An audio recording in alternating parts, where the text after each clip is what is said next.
नमस्कार, आप देख रहे हैं IBC 24। मैं हूं आपके साथ ज्योति सिंह। छिंदवाड़ा के चौरी में SDM के मुंह पर कालिक पोतने का मामला अब तूल पकड़ता जा रहा है। एक तरफ प्रशासन ने मामले में मुख्य आरोपी बंटी पटेल पर शिकंजा कस दिया, तो वहीं कांग्रेस खुलकर अपने कार्यकर्ताओं के समर्थन में उतर आई है।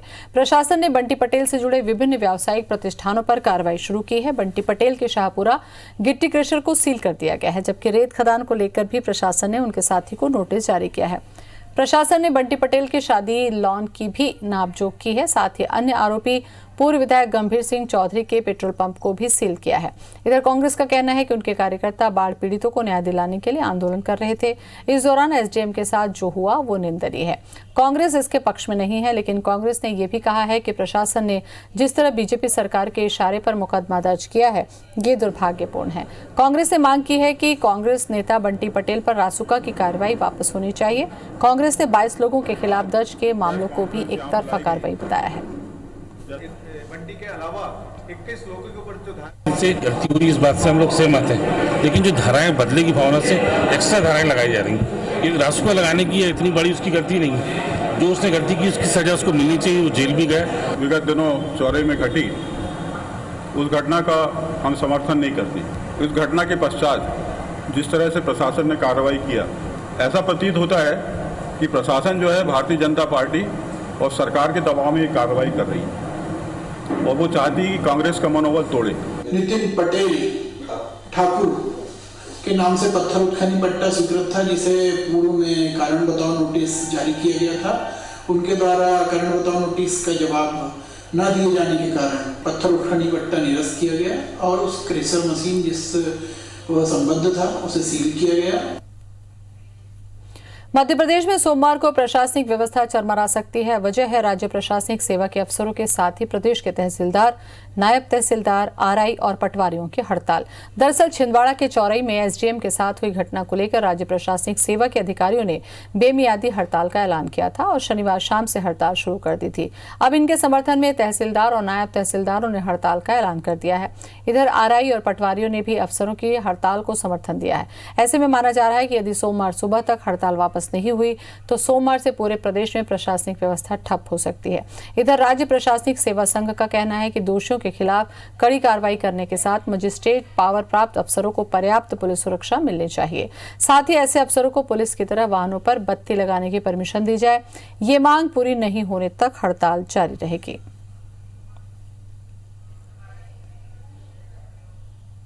हमारे जितने भी एग्जीक्यूटिव मजिस्ट्रेट हैं, SDMs हैं और ADM हैं, उनको व्यापक सुरक्षा प्रदान की जाए। हमने डिमांड रखी है कि हमारे जितने भी लॉ एंड ऑर्डर सिचुएशंस में अधिकारी हैं उनको एक 4 का गार्ड प्रोवाइड किया जाए। साथ ही जुडिशियल प्रोटेक्शन एक्ट प्रोवाइड किया जाए उनके भांति, और पुलिस के भांति जो बत्ती उनको प्रदान की गई है वो हमारे एग्जीक्यूटिव मजिस्ट्रेट्स को दी जाए। निश्चितकालीन है जब तक सरकार हमारी मांगे पूरी नहीं करती। और इसी खबर पर ज्यादा जानकारी के लिए हमारे साथ जुड़ चुके हैं हमारे संवाददाता राकेश चतुर्वेदी। राकेश, हड़ताल भारी पड़ सकती है कोविड के दौरान? हाँ बिल्कुल, और जिस तरह से जो तमाम राज्य प्रशासनिक सेवा के अफसर हैं उन्होंने हड़ताल की है और इसके साथ ही जो तहसीलदार है, नायब तहसीलदार है, उन्होंने हड़ताल का समर्थन कर दिया है। वो साथ में हड़ताल के समर्थन में साथ में इसके साथ ही RI और पटवारी स्तर के जो तमाम कर्मचारी हैं वो भी कहीं ना कहीं अपने अफसरों के जो अधीन काम करते हैं उनके साथ में हैं। ऐसे में कह सकते हैं कल तक यदि कोई बात नहीं बनी, कल सुबह तक बात नहीं बनी, तो कल से प्रशासनिक व्यवस्था है पूरे समूचे मध्य प्रदेश में वो ठप हो सकती है। और यदि पटवारी और जो RI है वो भी हड़ताल में शामिल हुए तो मध्य प्रदेश में कल करीब 60,000 जो कर्मचारी हैं, जो सरकारी कर्मी हैं, वो हड़ताल पर होंगे। और फिलहाल अभी तक की बात करें, अभी तक जो है राज्य प्रशासनिक संघ के तमाम अफसरों का साफ तौर पर कहना है कि जो कड़ी कार्रवाई की बात कही गई थी वो कार्रवाई एक हद तक हुई भी है, लेकिन जो 2 और उनकी अन्य मांगे हैं, यदि वो मांगे पूरी नहीं होंगी तब तक ये हड़ताल जारी रहेगी। और फिलहाल हम बात करें मध्य प्रदेश में पूरी तरह से कोरोना काल चल रहा है, लगातार संक्रमण बढ़ता जा रहा है। हालांकि इसमें अफसरों का ये भी कहना है कि ऐसे अधिकारी कर्मचारी जो कोरोना की ड्यूटी में जिनकी कर रहे हैं, जो ड्यूटी में लगे हुए हैं, वो जरूर अपना काम करेंगे, लेकिन इसके अलावा तमाम जो SDM कार्यालय हैं, तहसील कार्यालय हैं, नायब तहसील कार्यालय हैं या फिर जो प्रशासनिक स्तर पर जिनकी ड्यूटी लगती है, जिनकी जिम्मेदारी लगती है, वो अपना काम नहीं करेंगे। यानी कह सकते हैं कल तक यदि किसी सुबह तक कोई बात नहीं बनी तो कल से समूचे मध्य प्रदेश में जो प्रशासनिक व्यवस्था है वो चरमरा सकती है। वहीं हम दूसरी ओर बात करें, इस पूरे मामले को लेकर कांग्रेस मोर्चा खोले हुए है। कांग्रेस का ये कहना है कि इसमें एक पक्षीय कार्रवाई की गई है। दरअसल जो बंटी पटेल आरोपी है, करीब 22 आरोपियों के खिलाफ इस पूरे मामले में पुलिस ने एफआईआर दर्ज की है और बंटी पटेल को जो है रासुका के तहत कार्रवाई की गई है। और कांग्रेस का ये आरोप है कि सरकार के जो दबाव में कार्रवाई की गई है। दरअसल पूरे जिस तरह घटनाक्रम की बात करें, इससे पहले इंदौर में भी इस तरह का घटनाक्रम सामने आया था, जिसमें जो राज्य प्रशासनिक सेवा के अफसर थे वो कांग्रेस के जो प्रदर्शन के आगे घुटनों के बल बैठे थे। ऐसे में इस मामले में जो सरकार की ओर से अफसरों पर कार्रवाई की गई थी और कांग्रेस का ये कहना है कि जब इस तरह का मामला सामने आया है तो इसमें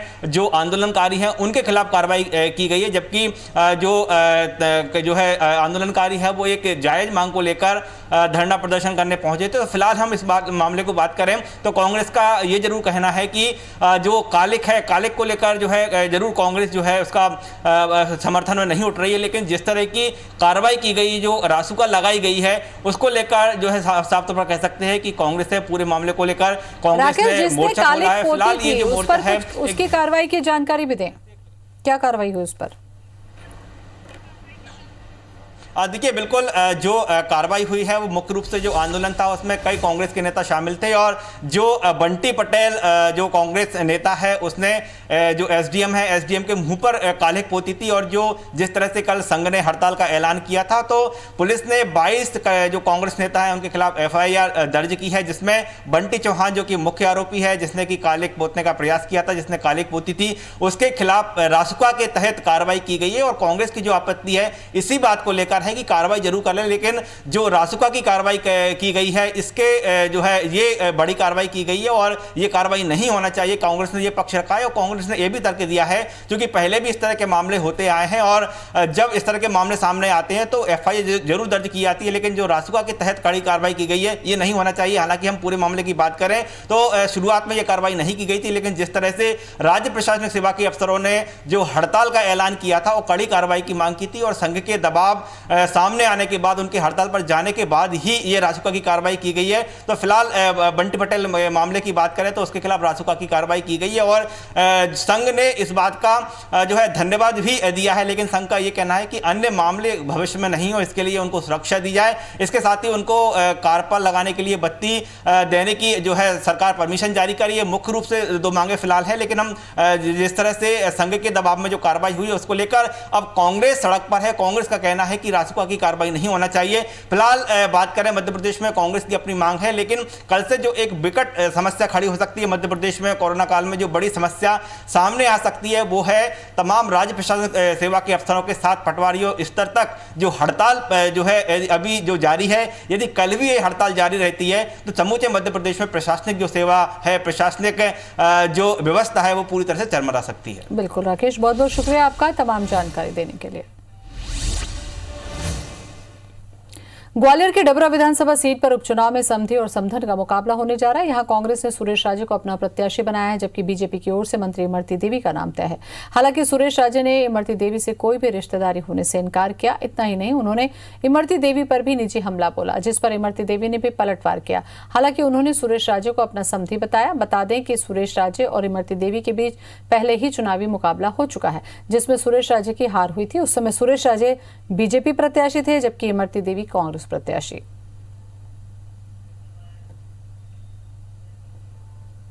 रिश्तेदार तो जाने कौन किसका क्या नहीं लगता।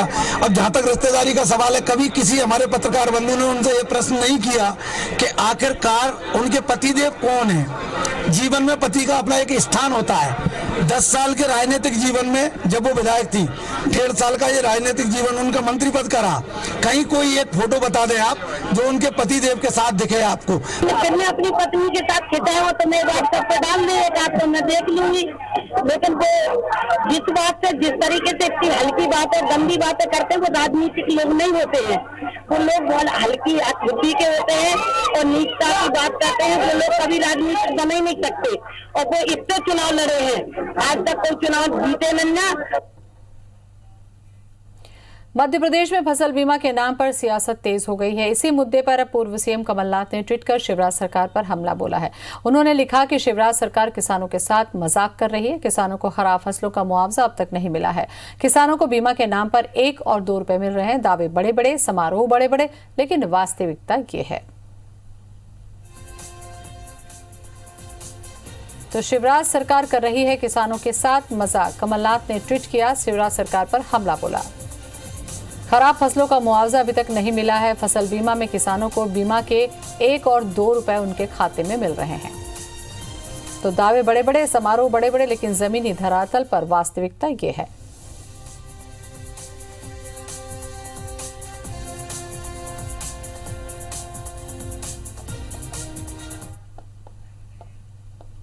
मध्य प्रदेश में उपचुनाव से पहले कांग्रेस और बीजेपी के बीच अब लायक और नालायक के मुद्दे पर सियासत तेज हो गई है। सीएम शिवराज सिंह चौहान के बयान के बाद पूर्व मंत्री जीतू पटवारी ने कहा है कि कमलनाथ ने शिवराज सिंह चौहान को कभी नालायक नहीं बताया। कमलनाथ ने 1 साल पहले कहा था कि लायक और नालायक दोस्त होते हैं। उन्होंने कभी शिवराज का नाम नहीं लिया। वहीं फसल बीमा योजना को लेकर भी जीतू पटवारी और पूर्व कृषि मंत्री सचिन यादव ने सवाल उठाए हैं। उन्होंने कहा कि सरकार किसानों के साथ फसल बीमा योजना के नाम पर मजाक कर रही है। पहले बीमा की राशि डालते ही पुराना वसूलने की बात कही गई और जब खाते में पैसा आया तो वो भी 2-4 रुपए। ये किसानों के साथ धोखा है। कांग्रेस ने केंद्र सरकार के किसानों के लिए लाए गए तीनों बिल का भी विरोध किया। कांग्रेस ने कहा कि वो कल 1 दिवसीय सत्र में इसके खिलाफ प्रस्ताव लाएंगे।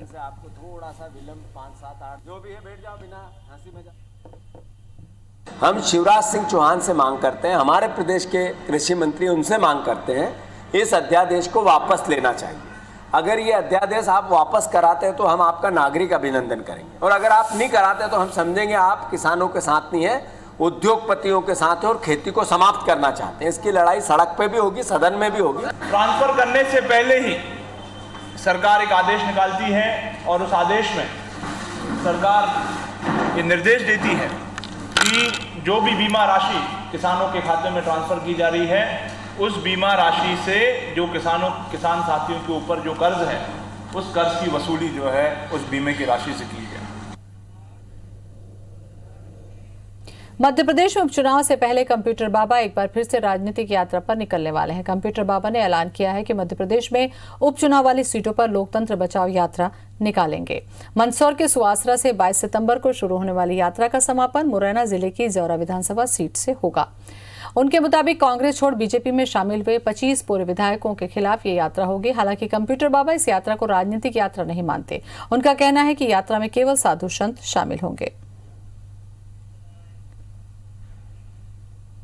लोकतंत्र बचाओ यात्रा निकाले रहे और मंदसौर सुवासरा से जो शुरू करेंगे, 25 गद्दार जो हैं, जिन्होंने गद्दारी की, जिन्होंने खरीद फरोख्त किया है, उनके विधानसभा में जाकर के जनता जनार्दन के सामने अनुरोध करेंगे, निवेदन करेंगे कि इन गद्दारों को वोट ना दें।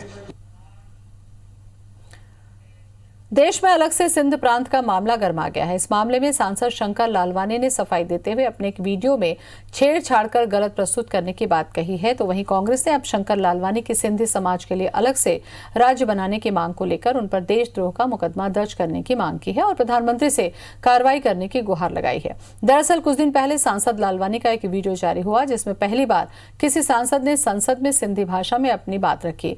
वीडियो में शंकर लालवानी ने सिंधी प्रदेश बनाने की मांग की और तर्क दिया कि सिंध प्रदेश पाकिस्तान में रह गया था। देश भर में मेरे पास मांग आती है कि हिंदुस्तान में एक सिंधी प्रदेश बनना चाहिए। इस वीडियो के जारी होते ही सोशल मीडिया पर बवाल मच गया। बात शंकर लालवानी तक पहुंची तो उन्होंने एक वीडियो जारी करते हुए अपनी ओर से खंडन किया और इस वीडियो को 6 महीना पुराना बताया।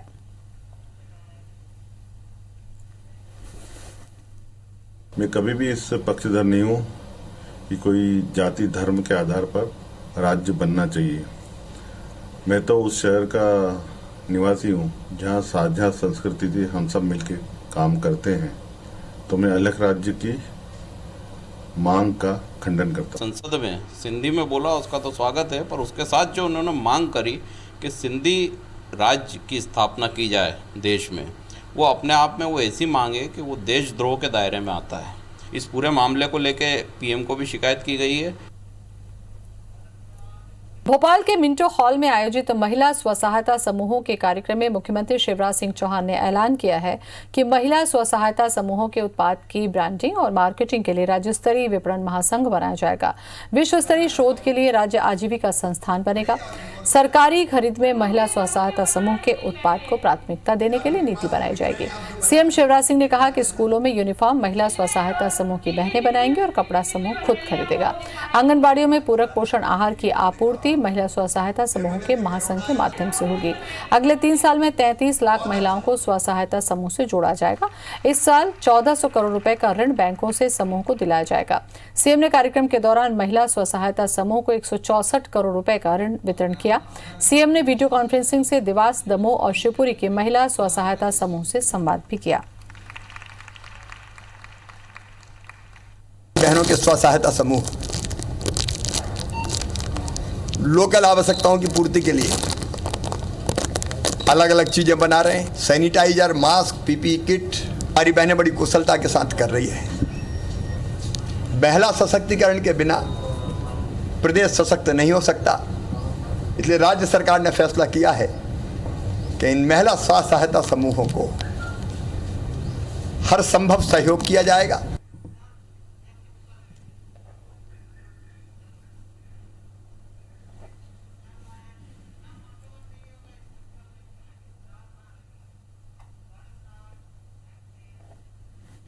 मध्य प्रदेश में कल 21 सितंबर को एक दिन का विधानसभा सत्र होने जा रहा है। इस सत्र के लिए विधानसभा सचिवालय ने विधायकों को लेकर बैठक व्यवस्था तय कर दी है। कोरोना महामारी के चलते विधानसभा के अंदर भाग लेने वाले विधायकों को मास्क के साथ ही एंट्री दी जाएगी। विधानसभा सत्र में 57 विधायक भाग ले सकेंगे। इनके नाम सचिवालय पहुंच गए हैं। इनमें मुख्यमंत्री शिवराज सिंह चौहान, 16 मंत्री और 17 अन्य विधायकों के नाम हैं। 15 बीजेपी विधायक, 1 सपा, 1 बसपा और निर्दलीय विधायकों के भी नाम हैं। वहीं कांग्रेस की ओर से नेता प्रतिपक्ष कमलनाथ समेत 22 विधायक विधानसभा की कार्रवाई में भाग लेंगे। विधानसभा के प्रमुख सचिव एपी सिंह का कहना है कि पहली बार विधायकों को वर्चुअल माध्यम से विधानसभा के सत्र में शामिल होने का मौका मिलेगा। इसके लिए जिले के कलेक्ट्रेट में मौजूद एनआईसी के माध्यम से विधायक विधानसभा की कार्रवाई में भाग ले सकते हैं।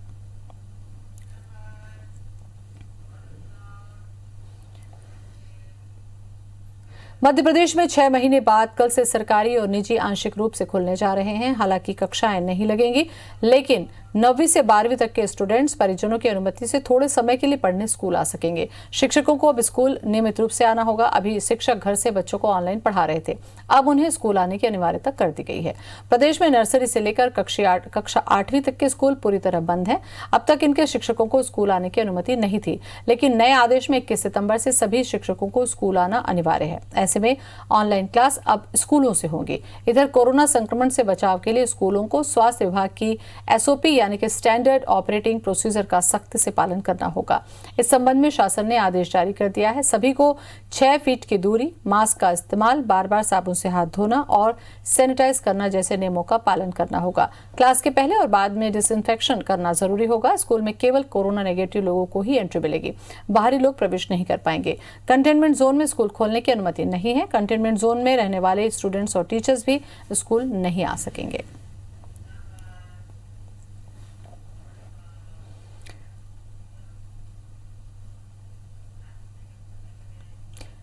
राजधानी में इस बार की भारी बारिश ने कई परिवारों को लाखों का नुकसान कर दिया। दरअसल शाहपुरा में इंडस एम्पायर सोसाइटी में 22 अगस्त और 29 अगस्त को आई बाढ़ के दौरान घरों में 5 फीट तक पानी भर गया था। यहां के रहवासियों को रेस्क्यू करने के लिए खुद एसडीआरएफ की टीम पहुंची थी। बाढ़ के दौरान रहवासियों के घरों का सामान पूरी तरह से खराब हो गया।